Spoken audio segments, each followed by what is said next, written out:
कानपुर में समाज सेवा के क्षेत्र में निरंतर सक्रिय कामता सेवा संस्थान का 18वां वार्षिक उत्सव आगामी 12 जनवरी के स्वामी विवेकानंद जयंती के अवसर पर राष्ट्रीय युवा दिवस के रूप में मनाया जाएगा।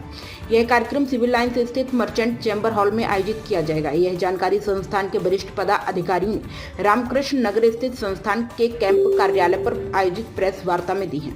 कामत सेवा संस्थान के संस्थापक अनूप किशोर त्रिपाठी ने बताया कि युवा दिवस के आयोजन में प्रमुख आमंत्रित वक्ता के रूप में सुदर्शन न्यूज टीवी चैनल के संपादक सुरेश चौहान के राष्ट्र निर्माण विभाग के राष्ट्रीय प्रभारी डॉक्टर पवन आर्य अपने सारगर्भित विचारों और स्वामी जी के चिंतन से युवाओं को संदेश देंगे। कार्यक्रम में महानगर के सम्मानित जनप्रतिनिधियों द्वारा समाज के विभिन्न क्षेत्रों में उत्कृष्ट योगदान देने वाली 5 विशिष्ट हस्तियों को कामता सेवा रत्न से अलंकृत किया जाएगा। कानपुर के एक किशोर ने देश के महान योगी सनातन के ध्वजा और संदेश राजयोग, कर्मयोग, शिक्षा योग एवं सभी योगों पर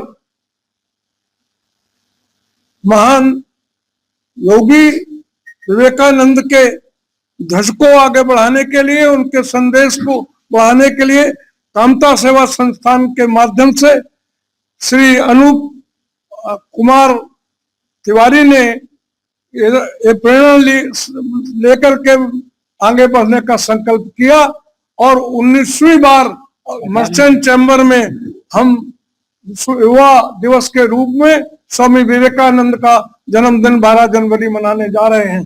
यह कार्यक्रम 12 जनवरी को 12 बजे से प्रारंभ होगा। बिना किसी राजनीति के, बिना किसी लालच और बिना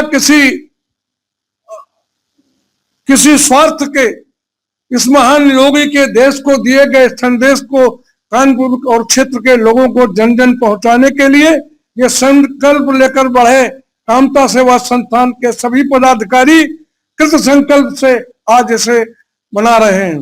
हम आशा करते हैं कि इसमें पहुंच करके हमारे कामता सेवा संस्थान के लोगों को प्रेरक संदेश दें और आगे उनका मनोबल ऊंचा करें।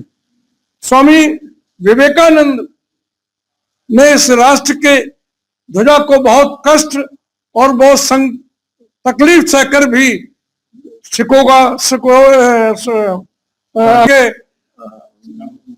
इसका प्रचार किया था और विश्व धर्म संसद में 12 बार वो 17 दिन में बोले थे।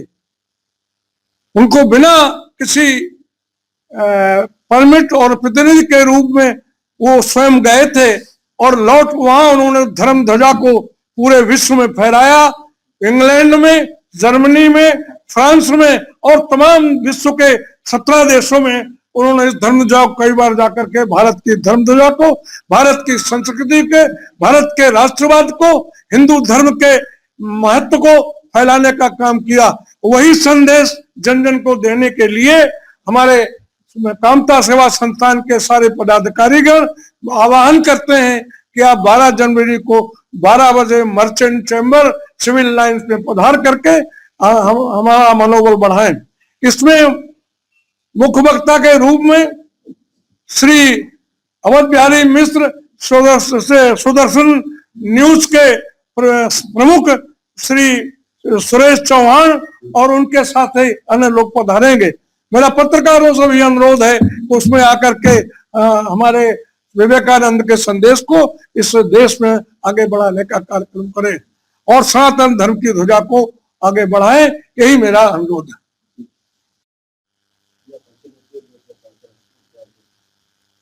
कामता सेवा संस्थान के द्वारा आयोजित युवा दिवस, राष्ट्रीय युवा दिवस, ये 18वां आयोजन है। इस आयोजन को लेके हमारे पूरे संरक्षक मंडल और पदाधिकारियों द्वारा बहुत कुछ आप मीडिया के माध्यम से, एक दूसरे के नेटवर्क के माध्यम से कहा जा चुका है। मैं बहुत सूक्ष्म में आपके माध्यम से अपनी एक बात कहना चाहता हूं और वो इसलिए कि हमारा ये मानना है कि धरती में अपने आप पत्रकार बंधुओं को अगर हम आध्यात्मिक दृष्टि से जोड़ के देखें तो नारद के स्वरूप हैं। जो किसी का भला करने के लिए एक दूसरे को चिंतन पाषाण करते रहते हैं। तो हमारे लिए हमारी नोएडा की जो जिला कार्यकारिणी है और महिला प्रकोष्ठ में बजरंग दल की, हम झांसी की रानी या अन्य चीज इसलिए नहीं कहेंगे कि उनसे भी ज्यादा उन्मात्र शक्तियों के अंदर ऊर्जा है। हमारी ममता शर्मा जी, कृष्णा सिंह जी और पूनम तिवारी जी, इन लोगों ने भी आपको सजेशन दिया कि आप संस्थान द्वारा प्रतिवर्ष आयोजन करते हैं, अब की तो डॉक्टर साहब का कार्यक्रम मिल सकता है। तो हमें लगा कि हिंदू सम्राट के रूप में अपने देश में छोटी छोटी क्लिप या कई माध्यमों से हमारे देश के युवाओं को मोटिवेशन का काम करते हैं डॉक्टर सुरेश सिंह चौहान साहब जी। तो हमने उनके माध्यम से उनसे अनुरोध किया और उन्होंने इस अनुरोध को स्वीकार किया। डॉक्टर पवन आर्या जी जो राष्ट्रीय संरक्षक कार्यकारिणी के हैं सुदर्शन ग्रुप के, उन्होंने भी साथ आने का हमारा अनुरोध स्वीकार कर लिया है। और हमारे प्रदेश और देश के कहीं एक समय था जब हमारे शहर के लोग सुनने आते थे, आज वो समय है जो राष्ट्रीय कार्यकारिणी के पदाधिकारी आ रहे हैं। इससे ज्यादा मैं अभी आपके माध्यम से कुछ इसलिए नहीं कहूंगा। आज संरक्षण मंडल हमारे साथ है, हमको मार्गदर्शन कर रहा है और ये मौका है कि हम उनसे कुछ अपने समय पे ले सके। आपके माध्यम से सिर्फ पुनः एक बात दोहराना चाहता हूं कि 12 बजे समय से पहुंचकर अपनी स्थान को सुनिश्चित कर लेंगे तो आने वाले आमंत्रित अतिथियों वक्ताओं को सुन के उनके द्वारा बताए हुए उपदेशों को, उनके द्वारा बताए हुए प्रयासों को आप संचय कर पाएंगे और भविष्य में उसका प्रयोग कर पाएंगे। धन्यवाद। प्राइम संदेश न्यूज से संवाददाता मयंक सैनी की रिपोर्ट।